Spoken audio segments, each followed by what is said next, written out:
Naposikiliza the topic Joel is raising and all about the hearts and the experiences we've lived, and especially when we are called in the ministry or serving the Lord. I think, let me say, maybe me a victim of such experiences. In church, I know God's purpose for our life, and especially when we got born again and we are walking this journey, is to serve Him and always have a moment with Him, always fellowship with Him. But it gets to a time, and especially when you are a leader, sana inakuja, and then it falls especially on the leaders.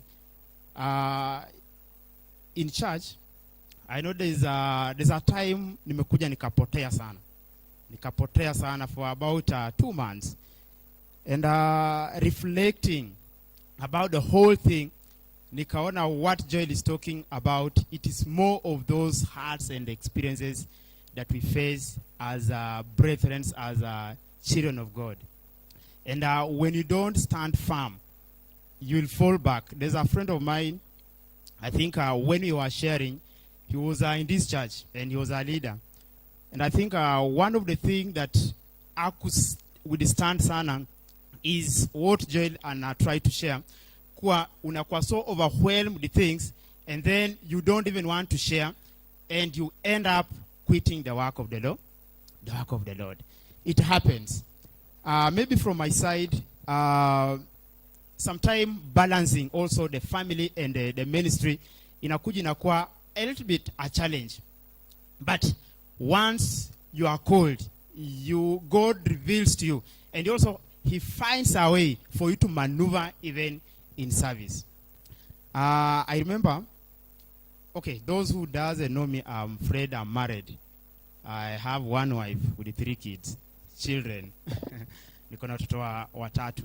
My family have been, tumegrow hapa. We've grown in this church. Actually, when this church began, tulianzia hapa with my family. And I think it is last year, walitoka, that's somewhere they're serving in Ruai. And at that moment, they left this place. There's so many things that transpired. There's so many things that happened. And considering the fact that I am in the leadership of the church, there were a lot of things that happened in my life during that time. Ikafika to a point that could stretch so much, you feel like today I'll not even attend the service. Fred, since tunakimbia na time, kuna mali nataka kukupin sasa. Yes. You've mentioned that there were so many things that are happening. So that we get a focus on something that is specific, what is that probably one thing that you'd be comfortable to share, to give just context in how we could avert such a thing? You said that there's so many things that were happening. What is this one thing that you felt as though it pushed you aside, or it pushed you, that caused burnout in you? All right. I think I serve in discipleship, and the wonderful people I work with. And I remember